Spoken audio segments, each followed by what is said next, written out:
The year was 2007. Everything felt brighter, bigger, and infinitely more complicated when you were 17. I was a junior at Northwood High, still mostly invisible, focused on getting good grades and avoiding embarrassing social encounters. That was until September 5th, the first day of the fall semester, the day I met Daniel. The first day and the spark. My first class was AP English. The room was stuffy, smelling faintly of old paper and dust. I remember the clock on the wall ticking loudly. It was 8:05 a.m. when the door opened and he walked in, late. Daniel Hayes. He had that confident, slightly unruly look, a faded band t-shirt, jeans, and a lock of dark hair that constantly fell over his eye. He caught my gaze for just a second as he slid into the empty seat beside me. I could feel my cheeks heat up. "Sorry, the alarm clock is a cruel mistress," he whispered to me, giving me a quick, mischievous smile as the teacher droned on about the Great Gatsby. That smile was the ignition.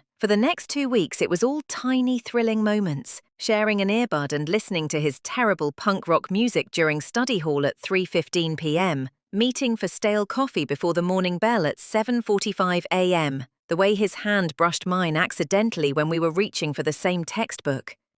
The real moment came on September 23rd. We were standing by his rusty blue Honda Civic after football practice. He didn't play, but he loved watching. The sky was that deep, inky blue you only see in early autumn. It was about 6:30 p.m. He didn't say anything. He just took a step closer, cupped my face with his hand and kissed me. It wasn't a teenage peck, it was a promise.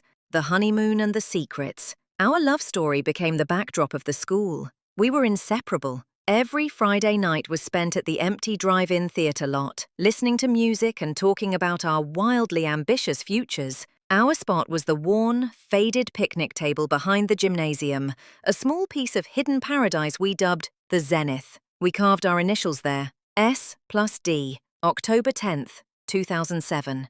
The first real challenge arrived in the spring of our senior year. Daniel was fiercely independent, dreaming of a music career in New York. I was dedicated to my acceptance letter from the state university, planning to stay close to home. The pressure started to build around March 2009. Our dreams were no longer aligned. They were pulling us apart. "Just postpone it, Sarah. 1 year. Come with me," he pleaded one afternoon sitting in his car. "I can't, Daniel. My scholarship.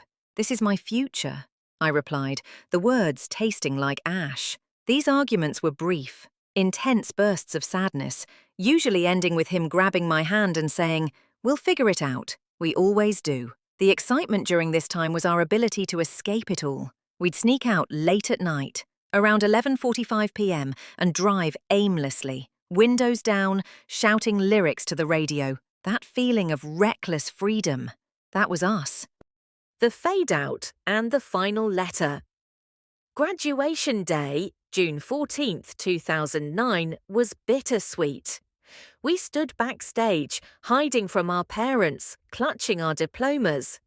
It felt like the end of one life and the terrifying beginning of another. We vowed to make the long distance work, the 3-hour drive between his city and my college town. For the first few months, we did. We drove to see each other religiously. I remember one terrible, rainy weekend in November when his car broke down halfway, and he walked the final 2 miles just to see me for 2 hours before taking the train back. He arrived at my dorm at 1 a.m., soaked and shivering, but with a box of my favorite donuts. That was love. But slowly, the calls became shorter. The texts became sporadic. The 3-hour drive started to feel like an impossible distance. His life in the city, the late-night gigs, the new friends, started to consume him. He stopped asking me to come visit. The moment of finality arrived in January 2010. I hadn't heard from him in 5 days. I checked my mailbox, hoping for a simple postcard. Instead, I found a plain white envelope. No fancy handwriting, just my name printed neatly. I opened it in my dorm room at 4 p.m., the winter light fading quickly outside. It wasn't a letter, it was just a few lines. "Sarah, I can't do this anymore. You deserve a future that's stable, and I can't give that to you right now. I'm choosing my music. I need to be all in. Please don't call. I'm sorry. Daniel. No explanation, no farewell. Just 4 cold sentences. I didn't scream or cry right away. I just sat there, holding the paper, watching the clock on my wall. I stared at it until the hour hand clicked over to 5 p.m.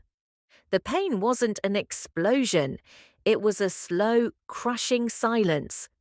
The knowledge that he was no longer mine, that our initials on that picnic table were just history. He chose his world, and in doing so, he walked out of mine.